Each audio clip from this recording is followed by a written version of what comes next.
Hey garden friends, welcome back to the channel. I certainly wanted to do a recap today of things that went really well in this garden this year and things that really were a failure. So let's start with the wins. First of all, nature fighting back. Certainly one of the challenges this year for many gardeners has been this spotted lanternfly. And several years ago in my own garden, I saw something that scientists said was not possible.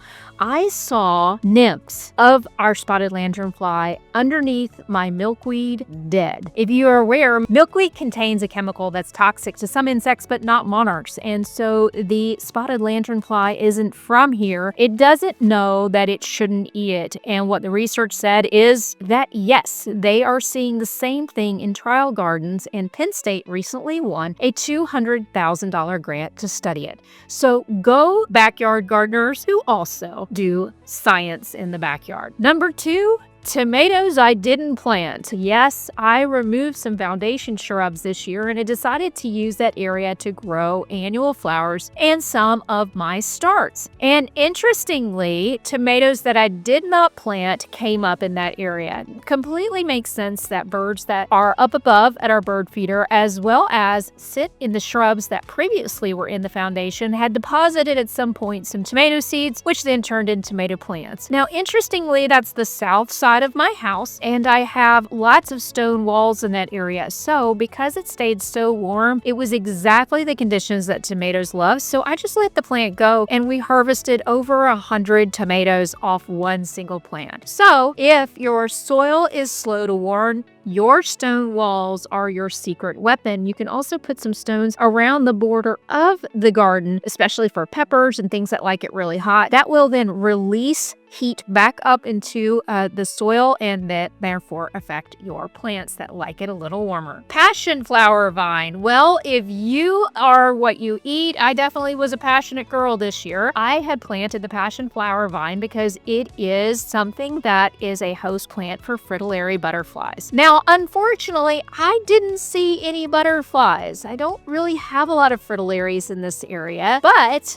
I got a ton of fruit. So we did enjoy that. There's a lot of medicinal benefits, especially for menopause and perimenopause. So if you're interested in natural ways, maybe take a look into the research on that. But it was delicious and it was a fun way to share plants with other gardeners. We did that at our seed swap this year. For wild ones, I brought lots of the fruit for people to enjoy, but also to take home to plant seeds for next year. Asian pears. Well, we had a very wet spring, and so the Asian pear tree really put out this year. Now, I will say that in my area, we have lots of apple trees, and I have 2 smaller apple trees that really have not done amazing. So I think what I may end up doing is removing those and replacing them with Asian pears. First of all, I actually like the Asian pear better. It's just a little sweeter to me. It's juicier, it's tasty. I also like that they don't all ripen at one time, so I was able to harvest over a longer period of time. So if you're not familiar with the Asian pear, it will require a pollinator. Now, interestingly, one tree put out a ton of fruit, the other didn't put out one. So that has to do with the cross-pollination. So very, very interesting that one didn't get any fruit at all this year. Typically, I'm fighting my groundhog because he loves the fruit too, but for whatever reason, there was enough for him to eat this year in the garden. He pretty much left the Asian pears alone. So let's talk about the not so glamorous side of gardening. I do have garden helpers. The challenge of that is that sometimes they don't know what is a weed, and sometimes they don't know what is a native. Sometimes natives can look a little weedy. So I have a pretty extensive woodland garden that I've slowly but surely been adding natives to every year. It's actually has a walnut tree right in the middle of it, and the natives seem to get along just fine with the walnut tree as an aside. But I came out because I asked them to mulch that area with some pine straw. I love pine straw. I'm going to put a link in this video, so if you're interested in pine straw, it's something I highly recommend. It's something I can do myself because it's lightweight, but this has been a really busy year for me in my consulting job, so I've had to have some assistance this year in gardening, and all I asked them to do was to put down the pine straw, and they decided to clean up the garden. Unfortunately, they removed a lot of my native plants thinking they were weeds. It's really heartbreaking, but this is one of the challenges I hear a lot with native plant gardens is they don't know what is what. So always, always, always make sure either you're supervising and or marking what is and is not a native, because people who don't know will remove it. Let's talk about the bunny buffet. While my groundhog was not as destructive this year, the bunnies were unrelenting, especially when it came to seed starts. I had started hundreds of zinnias and I ended up with a total of one that bloomed. That was extremely frustrating. Happened in my husband's office too.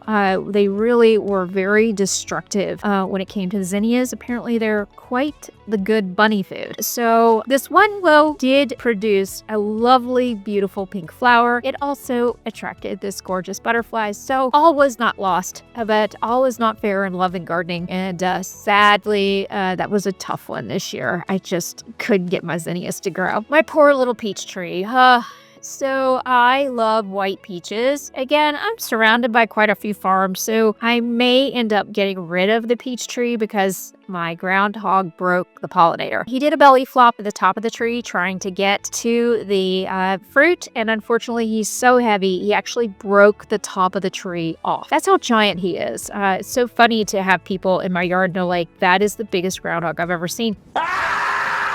Yeah, because he's really well fed in the thoughtful garden, apparently. Certainly, gardening is a mix of science, art, success, and failure. And so I don't want you to think that just because people blog about their gardens that everything is always perfect, because it absolutely is not. Sometimes your biggest failures, though, actually teach you something new for the next year. And so it's teaching me that there are certain fruit trees that I prefer. I can get a lot of the apples locally, so I have a feeling I'm going to repurpose these apple trees, maybe give them to a friend of mine who bought a new house and let her enjoy them, and then me focus on what I like and what I want to eat in my own yard and what is working for me. And sadly, it's always not going to work out, but learn from your successes, embrace your failures, laugh about them, otherwise you will cry. Have a great day and garden thoughtfully. Take care.